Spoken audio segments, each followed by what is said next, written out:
Everyone, आज के इस लेक्चर में हम कुछ प्रॉब्लम देखेंगे based on your per unit system. तो पहला क्वेश्चन जल्दी से रीड करिए और इसका आंसर मुझे बताइए भी क्या होगा। हाँ जी, तो क्वेश्चन क्या है भाई आपके पास, draw the reactance diagram for the system whose single line diagram is given below. दो जनरेटर आपके भाई पैरेलल में कनेक्टेड है, इसका डाटा आपके पास ये गिवन है।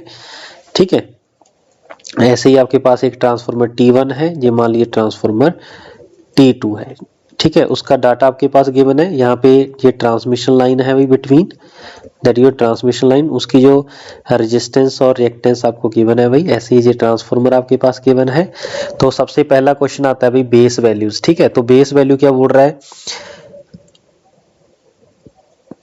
Choose system base MVA। System का जो MVA बेस है that is 100 MVA and base voltage G1 to be 2400 volt. तो इसका मतलब मैं यहाँ पे ग्रीन पेन के साथ लिख रहा हूँ भाई, इसका मतलब G1 की साइड आपके पास 2400 वोल्ट है। ठीक है, चलो कोई बात नहीं। अगर ये 2400 वोल्ट है तो मुझे एक चीज बात बताइए भाई, बोलो तो क्या मैं ये जो T1 है इसके इस साइड तो 2400 वोल्ट ही रहेगा, इस साइड कितनी हो जाएगी राजी, वोल्टेज कितनी आ रही है 2400 आ रही है इनटू, हाँ जी इधर कितना भाई 9600 है डिवाइड बाय दूसरी साइड कितना है 2400 है। ठीक है, दूसरी साइड आप देख सकते हो 2400 है। तो 2400 के साथ 100 कैंसिल हो जाएगा, बचेगा कितना 96। इसको मैं 9600 वोल्ट लिख देता हूँ। ठीक है जी, अब मुझे इस साइड देखना होगा भाई, इस साइड कैसे निकालेंगे, ये सभी की सभी वोल्टेज इधर आ जाएगी 9600 इनटू, हाँ जी इस साइड वोल्टेज कितनी है 5 kV, ये देख सकते हो आप 5 kV। तो kV का मतलब 10 की पावर 3 डिवाइड बाय इस साइड कितना भाई 10। अब इसको 10 मत समझ लेना क्योंकि kV इसके साथ लिख दिया, इसका मतलब यहाँ पे 10 kV है। ठीक है, 10 इंटू 10⁻3, ये चीज तो हट जाएगी, ये 2 पे आ जाएगी, ये कैंसिल हो जाएगा 4800। तो इसका मतलब यहाँ पे कितनी रह जाएगी राजे 4800 वोल्ट। ठीक है जी, पहला काम तो आपका खत्म हो गया। अब तो सिंपल है भाई, आप कर चुके हैं ऑलरेडी। ठीक है, पर यूनिट में गिवन है, इसका मतलब न्यू ओल्ड वाला फॉर्मूला लगेगा। तो सबसे पहले हम निकाल देते हैं G1 के लिए। ठीक है, G1 की जो x आएगी xG1 in per unit that is equal to, हाँ जी ओल्ड कितना गिवन है 0.2 into KV base old. Old को इतना भाई जिस पे जो वैल्यू गिवन होती है, गिवन किस पे है 2400 पे, निकालनी किस पे है जे ग्रीन वाले पे। ठीक है, जो 2400 का 2400 इसका स्क्वायर करेंगे इनटू हाँ जी कितने बेस पे निकालनी है भाई, MVA बेस आपका कॉमन कितना है 100 MVA मींस 10⁻6 डिवाइड बाय, हाँ जी अरे भाई बोलो जी। अब बेस मेरा ओल्ड कितना है, ओल्ड वही आपका G1 है, G1 कितने पे गिवन है 10 kVA, तो 10 इंटू KVA मींस 10⁻3। बोलो भाई, ये तो कैंसिल होके 1 हो जाएगा, ये क्या होगा 3 के साथ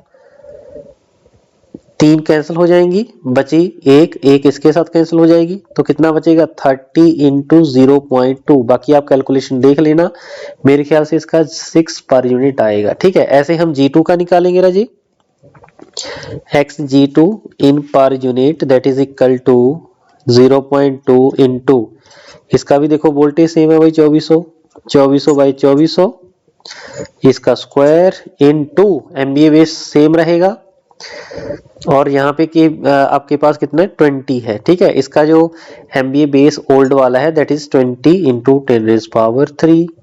ठीक है, सेम आ जाएगा भाई, ये 3 बच जाएंगी, एक इसके साथ कैंसिल हो जाएगा और कैंसिल करके यहाँ पे 5 आ जाएगा। ठीक है, तो यहाँ पे आंसर कितना आ जाएगा 1 पर यूनिट।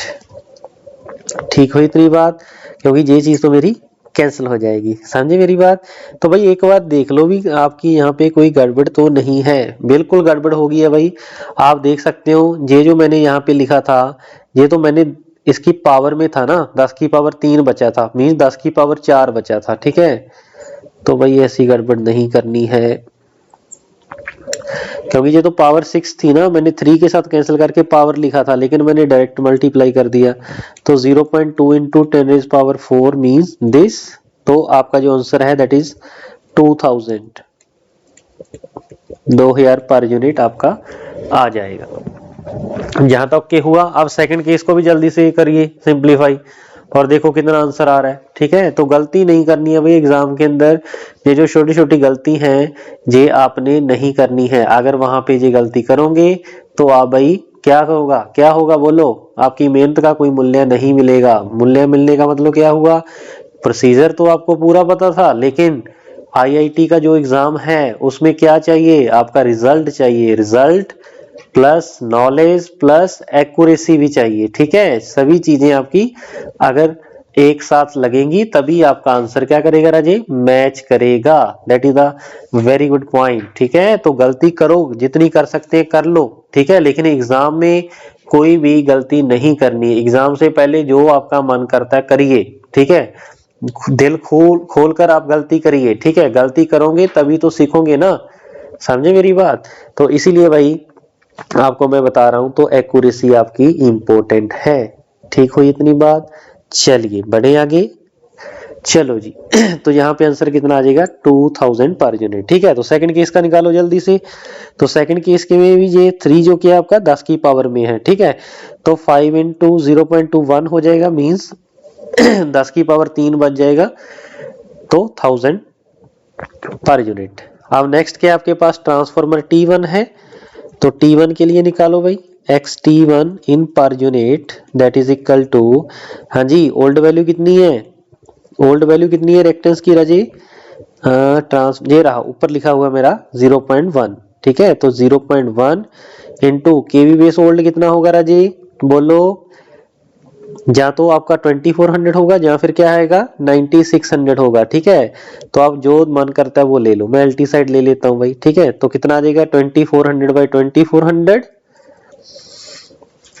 निकालना किस पे है भाई, 100 MVA पे है, तो 10⁻6 डिवाइड बाई, हाँ जी ट्रांसफार्मर की रेटिंग है 40 kV इंटू 10⁻3।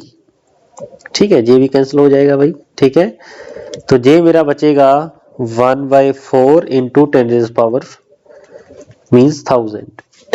इसको कैंसिल कर दो तो 250 पर यूनिट आ जाएगा। ठीक है, 250 पर यूनिट। ठीक है जी, ऐसे हम ट्रांसमिशन लाइन के लिए निकालेंगे। नेक्स्ट ट्रांसमिशन लाइन का क्या डाटा गिवन है, ओम में गिवन है भाई 50 प्लस J2, तो कौन सा फॉर्मूला लगेगा, Z per unit that is equal to Z in ohm into MVA base divide by KV base का स्क्वायर। ठीक है, चलिए भाई निकालो जल्दी से, कितना भाई बोलो 50 plus J200 into MV base है आपका 100 इंटू 10⁻6। हाँ जी, वोल्टेज की वैल्यू कितनी है 9600 है, इसको दो बार लिखेंगे भाई 9600 इंटू 9600। ठीक है, 1 2 1 2, ठीक है 2 जीरो इसका 4 रह जाएगा। ठीक है, तो इसको जब हम सिंप्लीफाई करेंगे तो भाई बताइए आंसर कितना आएगा। ठीक है, जैसे ही हम इसको सिंप्लीफाई करेंगे आंसर आपका 54 प्लस J217 आ जाएगा। ठीक है, इसको भाई आप देख लेना। ठीक है, कैलकुलेशन कर लेना भाई। ठीक है, तो ये चीज आपके पास आ जाएगी। ठीक है, ट्रांसमिशन लाइन के बाद आपके पास क्या आ गया, सेकंड नंबर ट्रांसफार्मर। तो सेकंड नंबर ट्रांसफार्मर देख लेते हैं भाई 42 T2 के केस में भाई Z पर यूनिट। हाँ जी, T2 के केस में क्या होगा जल्दी से बताइए, T2 की रिएक्टेंस 0.1 है। हाँ जी बिल्कुल 1 है 0.1, ये ऊपर गिवन है आपको भाई। ठीक है, और 80 kV का है और 10 और 5 है, तो कौन सा भी ले लीजिए आंसर सेम आने वाला है। ठीक है, तो क्या मैं सेकेंडरी साइड 10 वाला ले लूं, 10 वाला ले लो सर। चलिए, तो यहाँ पे आ जाएगा kV base old 10 kV means 3 zero divide by 9600, वहां से देखो भाई सेम आएगा। इसके बाद 100 इंटू 10⁻6 और कितनी केवी गिवन है भाई आपकी ट्रांसफार्मर की 80, तो यहाँ पे कितना आ जाएगा 80 इंटू 10⁻3। ये दो जीरो के साथ जीरो कैंसिल हो जाएगी। जब इसको ओवरऑल आप कैलकुलेट करोगे तो आपका आंसर आ जाएगा 136 पर यूनिट। करेक्ट हो इतनी बात। अब हम क्या ड्रा कर देंगे इसका रिएक्टेंस डायग्राम। ठीक है, रिएक्टेंस डायग्राम कैसे, दो ट्रांसफार्मर पैरेलल में कनेक्टेड है, मींस आप इसका डायग्राम कुछ इस टाइप का बनाओगे।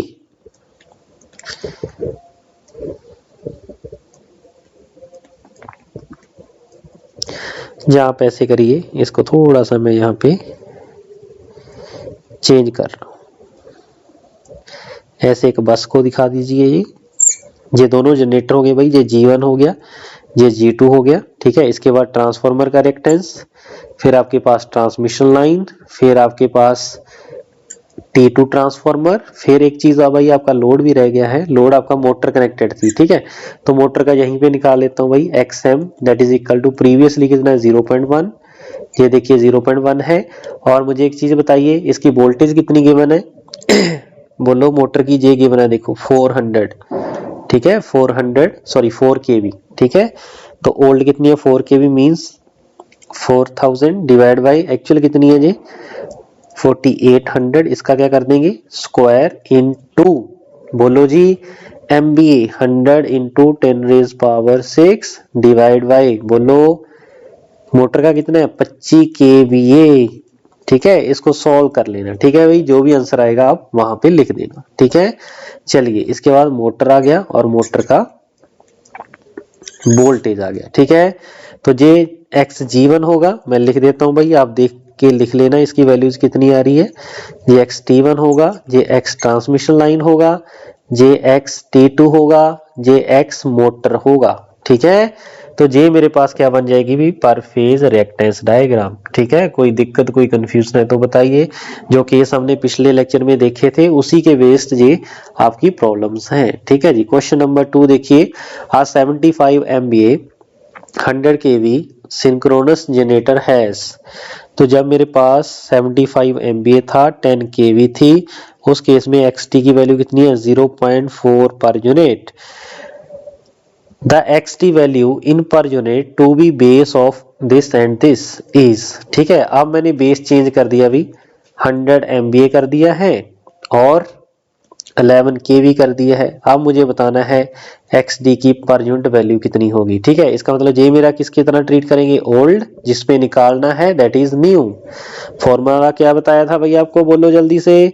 फॉर्मूला सर आपने बताया था जो भी X पर यूनिट होगा न्यू वाला that is equal to X per unit old वाला इनटू, हाँ जी केवी बेस सर ओल्ड वाला, केवी बेस सर न्यू वाला। इसका सर कर देंगे हम स्क्वायर इनटू, हाँ जी MVA बेस कौन सा लेंगे राजे जल्दी से बताओ सर न्यू वाला, वेरी गुड। MVA बेस कौन सा लेंगे राजे सर ओल्ड वाला। ठीक हो इतनी बात। तो भाई ये सारी जो चीजें हैं ना आपकी that is very very important. ठीक है, तो किसी भी चीज से कंफ्यूज नहीं होना है, ना घबराना है, बस जो चीज आपको बताई है जस्ट उसी का ही यूज करना है। ठीक है जी, चलिए X पर यूनिट ओल्ड कितना गिवन है 0.4 गिवन है इनटू केवी बेस ओल्ड कितना राजे जल्दी से बताओ। केवी बेस ओल्ड मेरे पास है 10, अब कितना है 11, इसका सर कर देंगे स्क्वायर इनटू, हाँ जी नेक्स्ट बताइए केवी सॉरी MVA न्यू कितना राजी 100 है, पहले कितना गिवन था 75 गिवन था। आपके पास कैलकुलेटर होगा भाई, कैलकुलेटर की हेल्प से इसको सॉल्व कर लेना, जो भी आपका आंसर होगा इनमें से किसी एक ऑप्शन को मैच कर जाएगा। ठीक है जी, तो इजी क्वेश्चन था भाई, तो जी गेट में पूछा गया क्वेश्चन था भाई। तो नेक्स्ट क्वेश्चन देखते हैं, question number 3, a 3 phase star connected load, very important question है भाई याद रखना। A 3 phase star connected load is drawing power at a voltage 0.9 per unit and 0.8 power factor lagging. The 3 phase base power and base current are 100 MVA and 437.38 ampere respectively. The line to line load voltage in kV is, तो भाई बहुत ही important question है, इसके साथ थोड़ा सा आपका concept और बन जाएगा। ठीक है, जो कंफ्यूजन होगी वो चीज आपकी इस क्वेश्चन में मैं दूर करूंगा। ठीक है, करें स्टार्ट भाई। चलिए तो सबसे पहले मेरे पास जो चीज गिवन है उसको आप देख लो। ठीक है, जो चीज गिवन है आप उसको लिख लीजिए। ठीक है, तो क्या क्या चीज गिवन है, एक तो पर यूनिट वैल्यू गिवन है, बेस वैल्यूज गिवन है, एक क्या गिवन है, लोड गिवन है, ठीक है। तो मेरे पास जो गिवन डाटा है उसको मैं देख लेता हूं, ठीक है जी। एक लोड जो मेरे पास कनेक्टेड है, ये मेरे पास मान लीजिए लोड कनेक्टेड है, ठीक है, उसकी जो वोल्टेज है पर unit that is 0.9 per unit, ठीक है। 3 फेज सिस्टम है मेरा, ठीक है। लेकिन पर यूनिट वैल्यू के लिए हम क्या निकालते थे भाई, मैंने आपको ये बताया था पर यूनिट वैल्यू आप सिंगल फेज की निकालो। अगर मुझे लाइन वोल्टेज चाहिए तो बेस लाइन के साथ मल्टीप्लाई कर दो। अगर मुझे फेज वोल्टेज चाहिए होगी तो बेस कौन सा सिलेक्ट करूंगा मैं, फेज वोल्टेज वाला, ठीक है। अगर मुझे सिंगल फेज पावर चाहिए, पर यूनिट में पावर गिवन है, अगर मैं पर यूनिट पावर को सिंगल फेज पावर के साथ मल्टीप्लाई करूंगा तो मेरे पास एक्चुअल वैल्यू किसकी मिल जाएगी, सिंगल फेज पावर की। अगर मैं पर यूनिट वैल्यू, देखो पर यूनिट वैल्यू को कुछ नहीं पता, उसको जिस पैरामीटर बेस के साथ मल्टीप्लाई करोगे वही चीज आपको दे देगा।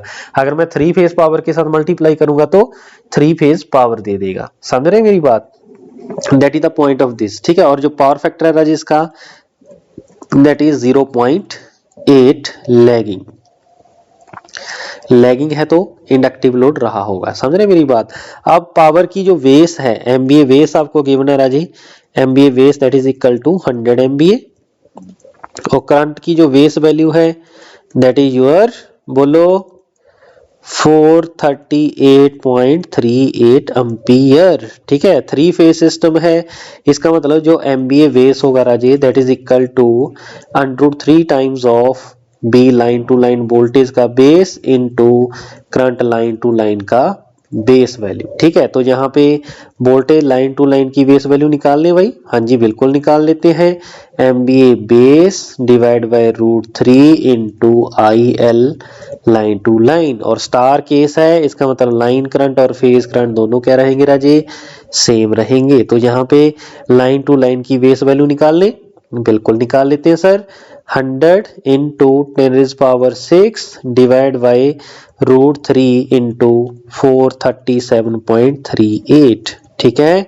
तो लाइन टू लाइन वैल्यू जल्दी से कैलकुलेट करो और बताओ भाई आंसर कितना आ रहा है, ठीक है। तो 100 डिवाइड बाई 437.38, इसको और डिवाइड करना है भैया आपने √3 के साथ, तो √3, ठीक है।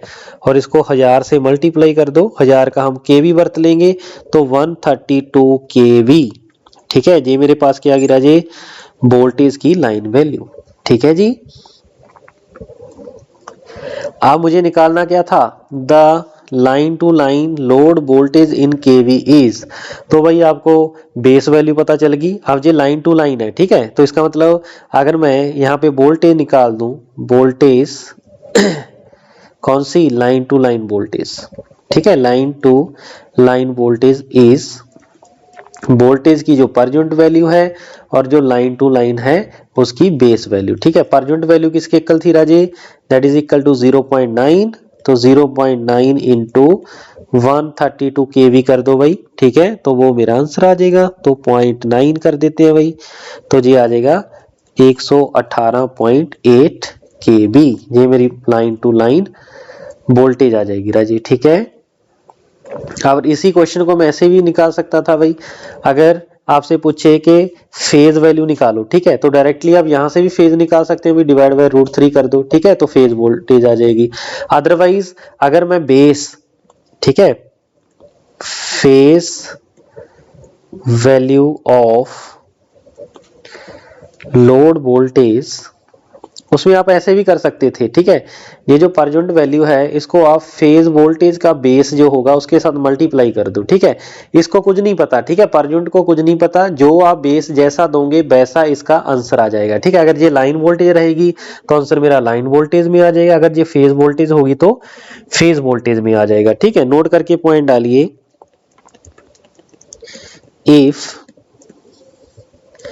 Power in per unit is x per unit, ठीक है।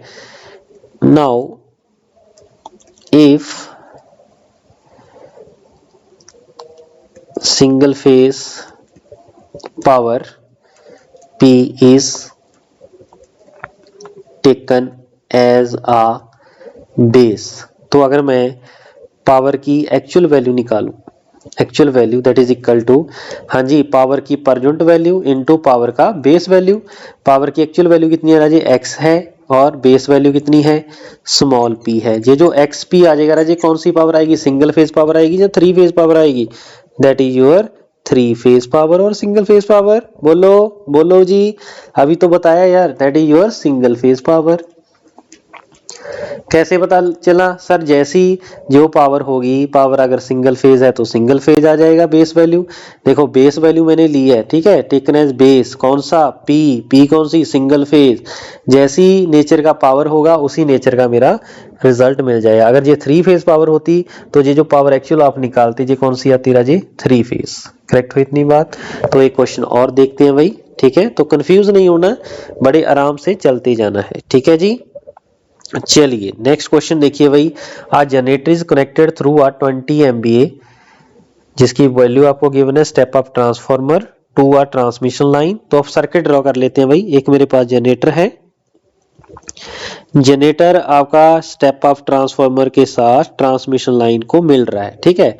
ये है 3.8 बाई 38 kV का ट्रांसफार्मर, ये मेरे पास जनरेटर है to a transmission line at the receiving end. Receiving end कौन सा होगा, ये होगा इसका सेंडिंग एंड राजी, ये है सेंडिंग एंड।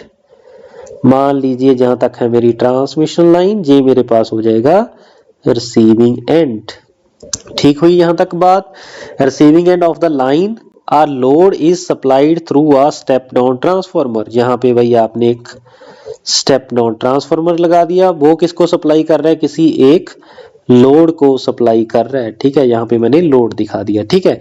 और जो स्टेप डाउन ट्रांसफार्मर है ये आपका 10 MVA का है, ये 20 MVA का गिवन था भाई, और साथ में क्या है 138/69 kV का ट्रांसफार्मर है। आ 0.72 पर यूनिट लोड, इस लोड को सप्लाई कर रहा है जिसकी वैल्यू है 0.72 per unit, means I current की वैल्यू आपको निकाल रखी है। और आगे क्या बोल रहा है, evaluated on load side transformer rating and rating as base values is supplied from above system. ये जो ट्रांसफार्मर है राजे, इसी को आपने बेस सेलेक्ट करना है, ठीक है। जो जो बोलता है वो बोलते चलते रहना भाई। इसका मतलब यहाँ पे 69 kV मेरी क्या होगी, बेस वैल्यू, और जो MVA बेस होगा राजे वो कितना हो जाएगा, ट्रांसफार्मर जो रिसीविंग एंड है 10 MVA, ठीक है। आगे क्या बोल रहा है, for the system base value of 10 MVA। देखिए वो वैसी की वैसी इसने ले ली ना, निकाल के भी दे दी। पहले बोल दिया आपने रिसीविंग एंड का जो ट्रांसफार्मर है उसी की ही रेटिंग को क्या ले लो, बेस वैल्यू।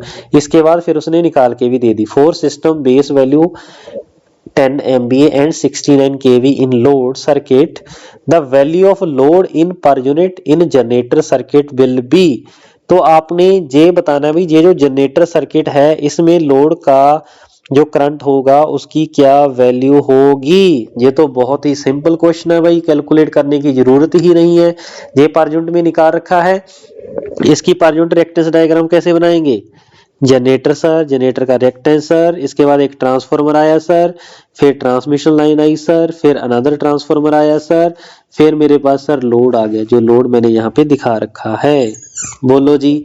और ये लोड में सर करंट जा रहा है 0.72 पर यूनिट, ठीक है सर। मुझे जे करंट आई चाहिए था जनरेटर साइड, ठीक है। तो भाई आपको ये भी क्लियर है, ये तो जनरेटर की है, ये आपके ट्रांसफार्मर T1 की है, ये ट्रांसमिशन लाइन की है, ये सेकंड ट्रांसफार्मर की है, ठीक है जी। तो मुझे एक चीज बताइए भाई, क्या इस क्वेश्चन में क्या था, क्या था इस क्वेश्चन में, मुझे बताइए। कुछ भी नहीं था भाई।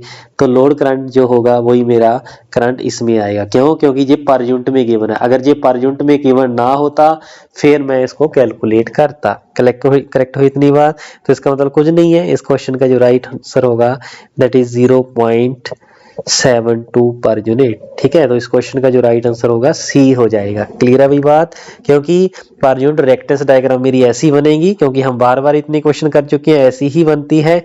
ये जो करंट आई 0.725 होगा वही करंट मेरा, क्योंकि सीरीज में करंट मेरा सेम रहेगा। क्लियर, कोई दिक्कत कोई कंफ्यूजन है तो बताइए भाई, अदरवाइज मेरा ये चैप्टर ये कंप्लीट है। क्लियर। तो आज भाई आपका जो पर यूनिट सिस्टम है वो कंप्लीट हो गया है। नेक्स्ट लेक्चर लेक्चर में वाई बस और जेड बस के बारे में डिस्कशन करेंगे। ठीक है, तो मिलते हैं नेक्स्ट लेक्चर में। Thank you.